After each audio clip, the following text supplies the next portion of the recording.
Hello again, it's Ben from BH Drum Academy, and this is the BH Drum Pod, where we talk everything about drums. We get to nerd out a little bit, and we also talk about how to even get started and all the beginner things that someone might need to know about drums. And this podcast is for exactly anyone who wants to learn drums, who wants to get better at drums, or just wants to compare notes of what they have and what they understand about drums. This is for all of you and all my drummer friends out there. Today, on today's episode, we are talking about drumming stereotypes or drumming misconceptions, or things that everyone seems to think about drummers, but isn't exactly true. I've come across these kind of stereotypes or things that aren't true about drummers over all my 20 years of drumming. And every time I play a show, one of them seems to pop up in the head, whether it's from a fan that's in the crowd, whether it's from a fellow musician that's in my band, or even just as I watch on social media, trying to run my BH Drum Academy account. I often follow lots of popular accounts that are all about drums and people who are showing off their coolest drum beats or coolest fills or playing some sweet songs. And I see quite a lot of times these stereotypes that pop up about drummers. And so what I thought I'd do is talk about them a little bit and kind of debunk some of them. And I've come up with 4 of my biggest drum stereotypes that I see quite a lot of the time. You've heard some of my other podcasts in the past, and if you haven't, go back and listen to some of those, because there is some great things that I've already talked about, and I've already touched on a little bit that's involved in here. But these ones that I'm going to talk about are ones that I often see all the time and hear about from everybody pretty much. So let's get started. Let's dive right into it. These are the top 4, Ben's top 4 drum stereotypes or misconceptions or things that you hear about drummers that aren't necessarily true, whatever you feel is you want to call it. Number 1 is speed is everything. Speed is everything. I hear this stereotype a lot. I see it a lot as well, and especially a lot on social media. It is hard to avoid of people online and cool YouTube videos and cool social media of some very impressive posts and fantastic drumming, where they are going extremely fast on the drums, doing fills or soloing or whatever. And I gotta say, it is really cool to see. It is very, very fascinating to see. And it is, especially when it's just the drums, it sounds really awesome. But, and here's where I kind of talk about why it's a bit of a stereotype. The big but with speed is that it doesn't necessarily always fit in the music. So for example, when you're playing with a band and you are the drummer and you are playing with a band and you're you're playing maybe a favorite cover or you're writing some original music or you're just jamming, you playing those really, really fast, speed solos, drum fills, or drum beats or whatever it is, playing super, super fast is not always the best idea when you are trying to be a part of the band or part of the music. So a song has a bunch of parts that are involved in it, right? You have the rhythm, you have percussion, you have the leads, you have the harmonies, you have guitar, you have all of these things that are layered on top of each other. And if it's done right, it can really make something beautiful. And certain parts of songs need to make space for certain instruments to shine through.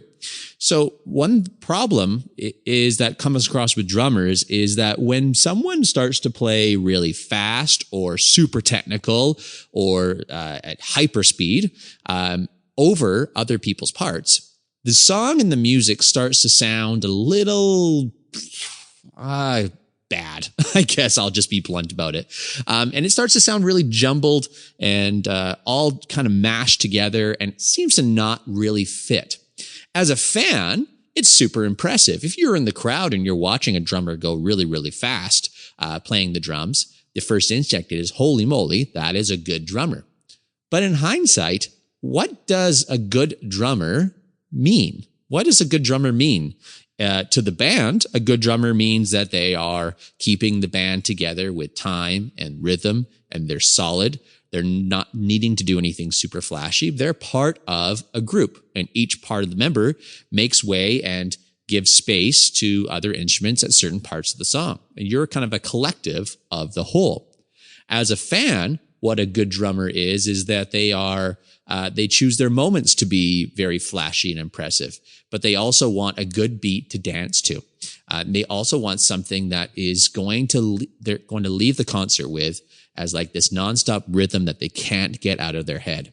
Speed will come naturally with good technique. If someone wants to get really fast at the drums, awesome, go for it. That's absolutely fine. And in fact, some music styles call for it.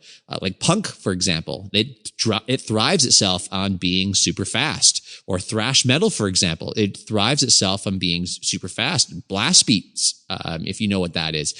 Think of it like really, really fast Slipknot, basically.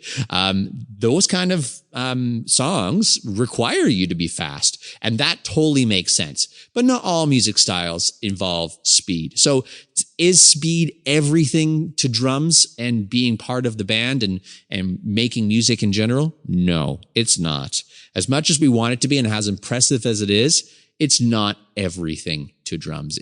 I think it would be, in my personal opinion, in my experience, it is a lot more admirable from fans and band members and all participants of your music is to be, very solid, a good backline drummer, and also to keep a good, solid foundation for your band to thrive together with. So that is my drum stereotype number 1. My next drum stereotype, number 2, is the more drums and cymbals that you have, the better. And I'll say that one more time. The more drums and cymbals you have, the better. And I gotta admit, I was guilty of this.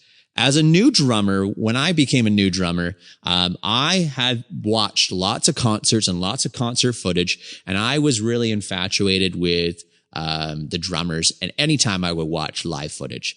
I also would like to watch YouTube videos or online content. I guess it wasn't YouTube back when I started playing drums, but I would watch like DVDs and other live footage. And I would always see the drummer have these big, huge, impressive drum kits. And they have perhaps like maybe 6 to 7 cymbals. They have about 4 rack toms, 2 floor toms, and sometimes 2 bass drums, and lots of auxiliary equipment. And it was a really cool kit. And I was like, whoa, I really wonder what it's going to be like to play on that kit. And so I thought my understanding of what needed to happen to be a good drummer is to have all the kind of the tools in the toolbox. I needed to have that many cymbals. I needed to have that many toms. I needed to have all of this equipment. And what I noticed as I was starting to play is it almost seemed too much. I was fortunate enough that I was able to kind of afford some of that stuff. I was definitely privileged in that sense that I'm blessed that I was able to afford some of these cymbals and extra toms and drum kits and stuff like that. It was I know that drums do cost quite a lot of money, especially a cymbal nowadays goes for like $200 a pop. And that's Canadian dollars. It can be very, very overwhelming. So first, who can even afford a bunch of this stuff? But if you're able to get your hands on that stuff, when you have it all together, sure, it's absolutely looks incredible. And that could be like the god of drum kits. However, it seems to be like almost too much stuff that you could hit. When you're playing a typical song or a drum beat, you're only hitting like 3, maybe 4 things as you're playing a drum beat. You got 4 limbs, so you're only hitting 4 things at a time. All this auxiliary equipment like cymbals and extra toms and stuff really just expands your ability to do really intricate fills or really intricate types of beats that might involve more cymbals work or things like that. So it's not completely necessary to do that. A good drummer should be able to really get away and keep things simple with some of the basic parts of their drum kit. If they can master the basic parts of the drum kit, and maybe one day that you do want to have big cymbals and more drums, I mean, go for it. You can absolutely do that.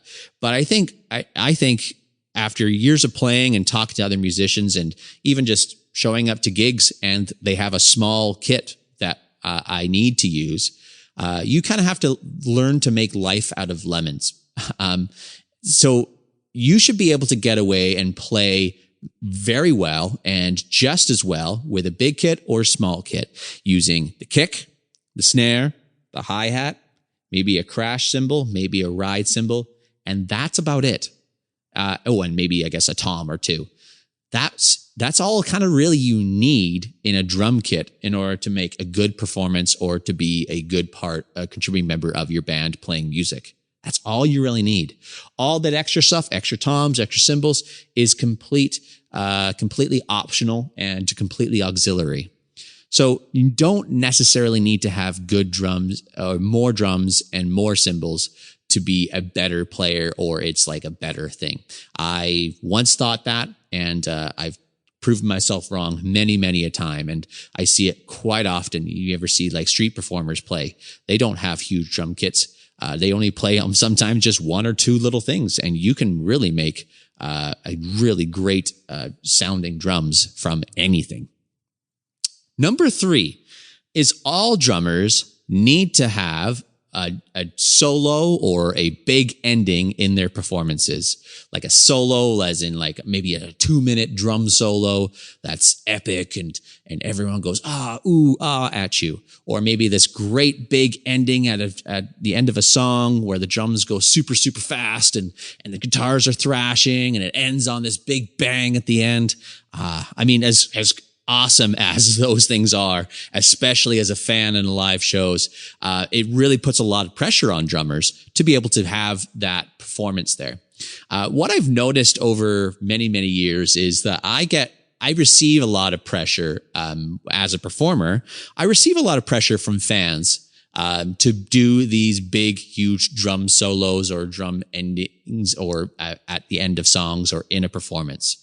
I don't really get the same pressure, though, from the other musicians that are in my band, which I found really interesting. As a fan, the stereotype is that when you're at a huge concert of a massive band with, who've had tons of success, chances are you might see a drum solo. And they always have this big, huge, massive ending at the end of songs that leave you going, holy, what just happened? Often when I was performing, this happens probably once every 5 times now I perform. I always hear a heckle from the crowd. Someone yells, drum solo. And they always yell that right between songs. Like they think there's some kind of top 40 request hour. Like they can just, oh, drum solo? Yeah, okay, I guess I can do a drum solo. Like somehow that is a thing. But anyways, I digress. When I hear that, a lot of times it puts pressure on me. As I need to perform or I need to be able to do this to please that person, to play the drums. When in reality, drum solos is not something that is necessarily always looked for, from other musicians or groups that you're playing with, especially small bands. Or cover bands or things like that. If you ever get to play on huge stadium shows and you make huge success, I think drum solos and stuff are absolutely great. But at local venues and local gigs and local bars that you might be playing at or local festivals, drum solos do not necessarily fit. And endings, similar idea. It could be, you could keep it short and sweet and people will still applaud you at the end. Not necessarily a huge epic drum ending at the end. Might give all the same response, but it's not necessarily more impressive than another. Sometimes it's best to just keep things simple. I am one of those types of drummers that don't pride myself on the solo abilities that I have. I am able to do some soloing and able to do some big drum endings. Once upon a time when I first started drumming and I didn't know how to do stuff, it was really unorganized. It was just thrashing my hands around, and kind of trying to make it a cool drum beat or something. And I thought it was all about speed and trying to make the drums go like that was my drum solo impression. I thought that's kind of what it was supposed to be. And that amount of pressure I put on myself from what I thought a drum solo was supposed to be to try and like get the approval of the fans was so hard to have all that pressure on me. And I have talked to lots of musicians about, hey, do you ever do this? Do you ever do drum solos, or do you ever do this? Like how do you manage that? And a lot of the overwhelming responses that I get is like, I just kind of, some say, yeah, sure, I can do that. I've learned to kind of do big endings, but they don't have a drum solo written. And others I have talked to have said, I don't solo. I refuse to solo, and do all these huge fancy endings because I, am a part of a whole. And that's kind of the approach that I believe, that good drummers should have, is being a part of the whole. If there's a moment, or if your band calls for it, where there is solo or big endings, absolutely. Sometimes you need that good old trash can ending, but it does not necessarily need to drag out for minutes and minutes on end. Because at some time you're like, it's really hard to kind of write a piece of drum soloing that's for 2 minutes long in general. It's good to have kind of those things in the bag, and it's absolutely impressive. But remember, the show that you are playing, or a lot of the gigs that you might be playing, is not just a one person show. Like, it's just the drums. You got guitar, you got bass, you got all the vocals, you got all those instruments together. So all of them together can make a pretty cool, interesting piece, or kind of a group solo together, I guess you could call it, or a group ending together. But it's not a one person show, for drumming and drum solos. So, I think one thing how to address this stereotype is to make a decision about what style or what type of player that you are. Are you a type of person that really thrives on doing drum solos, or really believes that, yes, you should do a drum solo or have one at least prepared? And if you are that person, great. That's absolutely fine.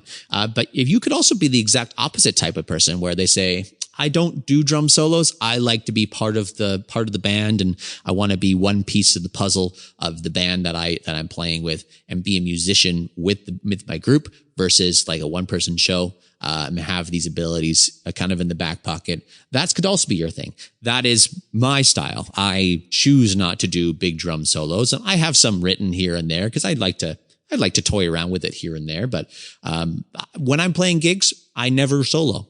I never drum solo. I don't. And that's a me thing. I just choose not to drum solo. Even if I hear it in the crowd, I kind of tell myself I heard it, but I'm not going to appeal to the crowd. I'm executing the plan of the band. We have written this performance together, and we are confident as a band and a group that this is going to be a great show. And that's how we kind of perform it. So, drum solos and big endings is not something you have to do by all means to be a good drummer. Okay, just want to get that out there. And the last drum stereotype I want to talk about is about hitting the drums. They say that, especially in rock music, that if it ain't loud, it's crap. Or at least that's what Dee Snider says on the House of Hair on our local radio station. Dee Snider, of course, is the lead singer of Twisted Sister. Hitting the drums hard makes them sound better. That's the stereotype I get a lot, that louder is better. You actually have to beat the crap out of these drums. You have to really punish them to get the best sounds out of them. Like, you have to really hit a cymbal hard. You have to hit the drum really hard to make to make it sound and ring the best as it possibly can. And that is actually incorrect. That's actually incorrect. Drums and cymbals are designed to resonate or vibrate at certain frequencies the best. All sound is made through sound waves. And if a sound is made hit too hard, or the sound wave is too big, it can also bring a lot of unpleasing frequencies to the ear, and kind of almost like a little buzzing, and can also like make some damaging noises. Not only damaging to the equipment, but damaging to your ears. And it doesn't sound as good as its perfect type of frequency that the drum or the cymbal is designed to do. How do you know how perfect or how well your cymbal or your drum is supposed to sound? Experiment with it. Hit the cymbal hit drum a couple different types of volumes. Perhaps you hit a little smaller. You hit little quiet notes and see what that sounds like. Then you hit a little louder notes and see what that sounds like. Maybe like a soft, medium, hard kind of sounds and see what that sounds like. You have all of those types of hits that you can now add to your arsenal. So instead of just one drum makes one sound, one drum can actually make multiple sounds. It can make a quiet kind of noise. It can make a medium noise. It can make a loud noise. But you don't want to have to really feel like you have to really hit the drum super hard in order to get the best sounds out of it. It's damaging to your equipment. You can really wear out some drum heads or break some cymbals in the process and even your drumsticks. B is when you actually try and purposely hit as loud as you possibly can. It can really throw off your rhythm of your body. You're trying to kind of keep a rhythm and play at a good tempo and a speed. But it can be really exhausting on your body, but it can also be, it gets you thrown out of rhythm. Like if you're really thrashing your right arm on one side of the drum kit, and then you have to move that right arm to the left side of the drum kit, that can be very challenging. So being able to control the bounce of the drumstick when you're hitting hard or hitting soft, that's a very good technique thing that is important. So you do not necessarily have to hit the drums louder in order to make them sound better. In order to figure that out of what sounds really good in your drum kit is to just experiment a little bit. What does it sound like to hit quieter? What does it sound like to hit louder? All of these things. I think that's a very good kind of bunch of tools that you can add to your arsenal. So those are my 4 drum stereotypes or misconceptions or things that aren't true that's about drumming. And I hope you really enjoyed it. And I'd love to hear some more. If these are ones that come across in my plate a lot, but I'd like to hear some comments or some messages from you about some misconceptions or some stereotypes that you might have come across as a drummer. Or if you're not a drummer, maybe a musician of some kind working with drummers. I would love to hear all of that or things that you may have heard or seen. Please send me some messages on bhdrumacademy.com. You can follow me on Instagram at bhdrumacademy or on Facebook, BH Drum Academy Canada. And as well, I'm going to have my YouTube channel and all the messages. I have an email, bhdrumacademy@outlook.com. And of course, you can message me here right on this. Do me a favor, rate and review this podcast. I would love to hear some of your feedback and your comments as I want to get better. And this is a brand new venture for me and I want to get better at it. And I appreciate all of your help and support and feedback. So thank you very much. And get out there and start practicing. I will talk to you in the next episode. Peace.